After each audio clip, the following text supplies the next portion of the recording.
Hello friends, તમારું સ્વાગત છે અમારી ચેનલ સિમ્પલ ગુજરાતી રસોઈમાં। તો આજે આપણે બનાવવાના છે ઇન્સ્ટન્ટ આથો લાવવાની ઝંઝટ વગર મગની દાળના ઢોકળા, જે પ્રોટીનથી ખૂબ જ ભરપૂર હોય છે અને હેલ્થ માટે એકદમ સારા એવા આજે આપણે મગની દાળના ઇન્સ્ટન્ટ ઢોકળા બનાવવાના છે। તો મગની દાળના ઢોકળા બનાવવા માટે અહીં મેં મગની દાળ છે તે ફોતળા વગરની છે જે લેવાની છે તે મેં 2 કલાક સુધી પલાળી લીધી હતી। હવે આ દાળ આપણી સારી રીતના પલળી ગઈ છે। હવે આપણે ઢોકળા બનાવવા માટેનું બેટર તૈયાર કરી લઈશું। તો બેટર બનાવવા માટે મેં અડધા બાઉલ જેટલો રવો લીધો છે।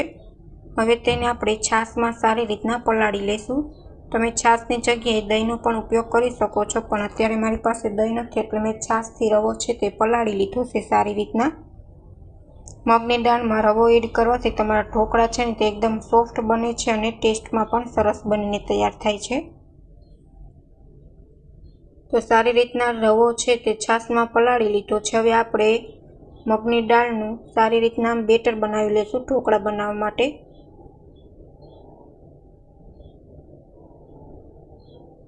જો એકવાર આ ઢોકળા બનાવશો ને તો વારંવાર આ જ ઢોકળા બનાવશો તેટલા ટેસ્ટમાં બનીને તૈયાર થાય છે અને પ્રોટીનથી ખૂબ જ ભરપૂર હોય છે। હવે જે મગની દાળ પર પલાળેલી છે તે દાળ હવે મિક્સર જારમાં લઈ લીધી છે। હવે તેને સારી રીતના આપણે ગ્રાઇન્ડ કરવાની છે।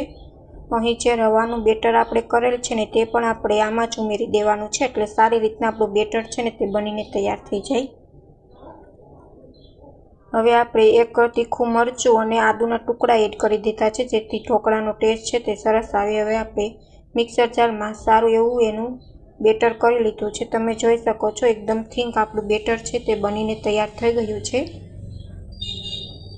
આપણું બેટર આવું બનીને તૈયાર થઈ ગયું છે। હવે આપણે બેઝિક મસાલા એડ કરી દઈશું, જેમાં સ્વાદ અનુસાર મીઠું એડ કરી દઈશું।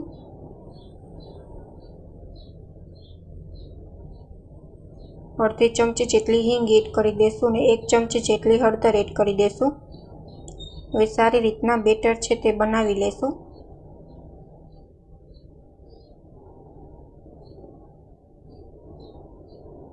હવે આપણું બેટર છે તે સારી રીતના તૈયાર થઈ ગયું છે। આ બેટરને આપણે ઢાંકીને 20 મિનિટ સુધી રેસ્ટ આપશું।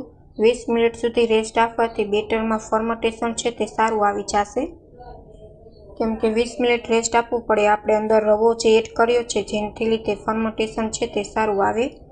હવે 20 મિનિટ સુધી ઢાંકીને રાખી દઈશું।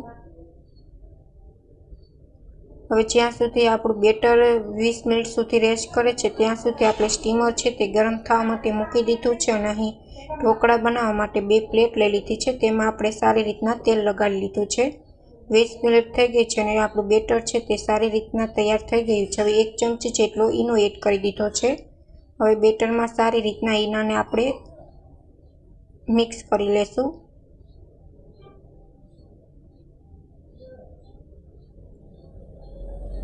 તો આપણું બેટર છે તે તૈયાર થઈ ગયું છે। હવે આપણે પ્લેટ ઉપર બેટર છે તે તૈયાર કરી લઈશું।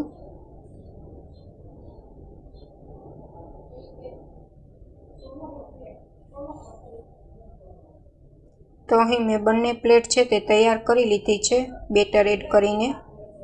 હવે ઉપરથી આપણે લાલ મરચું પાવડર આપણે એડ કરી દઈશું।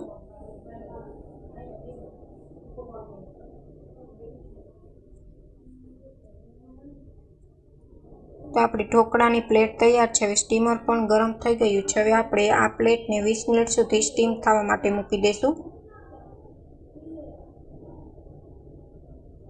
તો 20 મિનિટ થઈ ગઈ છે અને આપણા ઢોકળા છે તે સારી રીતના સ્ટીમ થઈ ગયા છે। હવે આપણે પ્લેટને લઈ લઈશું। છરીની મદદથી ચેક કરી લઈશું કે આપણા ઢોકળા કાચા તો નથી ને।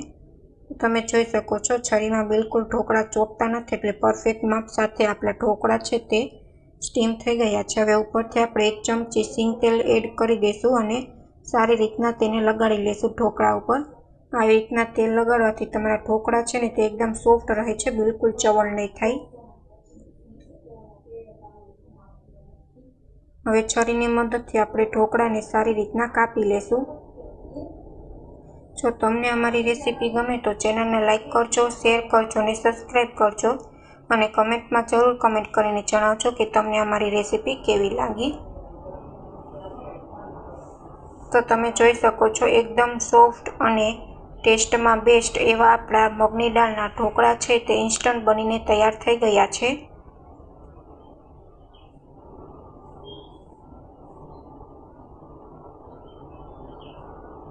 Thank you for my watching video.